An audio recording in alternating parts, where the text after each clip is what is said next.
With news in 5, I am Clifton James. The new Democratic Party NDP in the Caribbean country of St. Vincent and the Grenadines is celebrating a historic landslide victory, taking 14 of 15 seats according to preliminary results.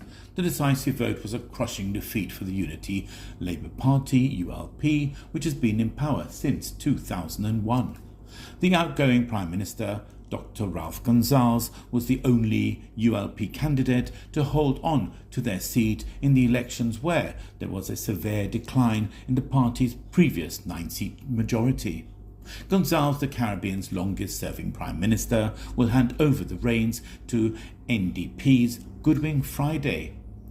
Looks like a giant has fallen in Vinci, Peter Wickham, a regional political analyst, said on Facebook as it became apparent that Gonsalves, a prominent climate justice and slavery reparation advocate, was going to lose the election.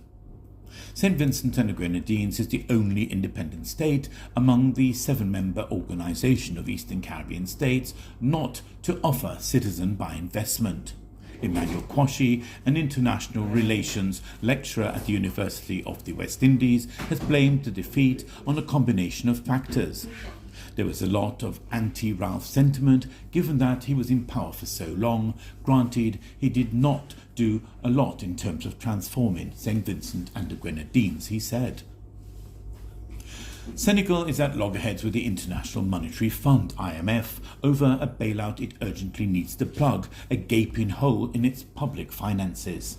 While the IMF wants the West African nation to undertake a painful restructuring before it will agree to a bailout, Senegal, which was recently downgraded to deep within junk bond status, is resisting this plan. Earlier this month, rating agency S&P lowered Senegal to CCC+, citing the fragile country's poor government finances. Despite actions to take a boost growth and tax collection, the debt and size of the interest bill means Senegal's public finances remains precarious, particularly in the absence of a comprehensive official support program, S&P said on November the 14th. Last year, the IMF suspended a $1.8 billion funding package, which Senegal said the government discovered was tabbed with a $7 billion in borrowing, which had been concealed by the previous administration. Negotiations between Dakar and the IMF for a new bailout package are continuing as they hammer out what government must do to restore public financing. But the two sides have so far remained failed to agree on a path forward. Floods and landslides in Sri Lanka have killed at least 56 people as Cyclone Dithwa, a deadly tropical storm, swept across the South Asian country on Friday. Cyclone Dithwa made landfall on Friday morning, affecting mainly the eastern and central regions of the island nation, with wind speeds of 65 kilometers or 40 miles per hour. Before and after a tropical cyclone or storm makes landfall, it causes heavy rain. Sri Lanka saw a downpour of heavy torrential rainfall exceeding 11.8 inches between Thursday and Friday. The rain triggered flooding and landslides in which many people have been killed. With shrinking Western support, collapsing morale and deep demographic decline are pushing Ukraine towards a critical point. The government's only chance is a complete reorganization of its political and military system. Ever since Donald Trump declared that he could end the war in Ukraine within 24 hours, much of the world has been waiting to see whether he could force Moscow and Kyiv into a settlement. Millions of views and scrolls, miles of news feeds and mountains of forecasts have been burnt on that question.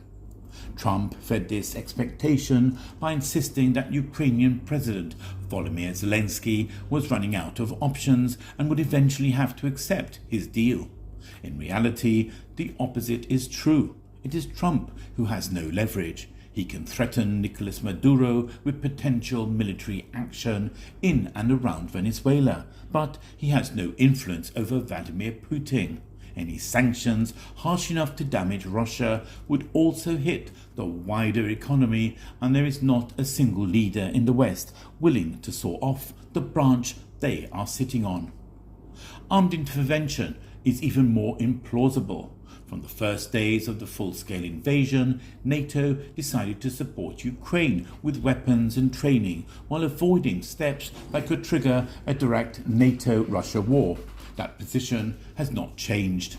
As a result, Ukraine has been left in a position where, with or without sufficient support from its allies, it is in effect fighting Russia alone. All talk of peace or a ceasefire has proved to be a bluff, a way for Vladimir Putin to buy time and regroup. You're up to date with News in 5. I am Clifton James.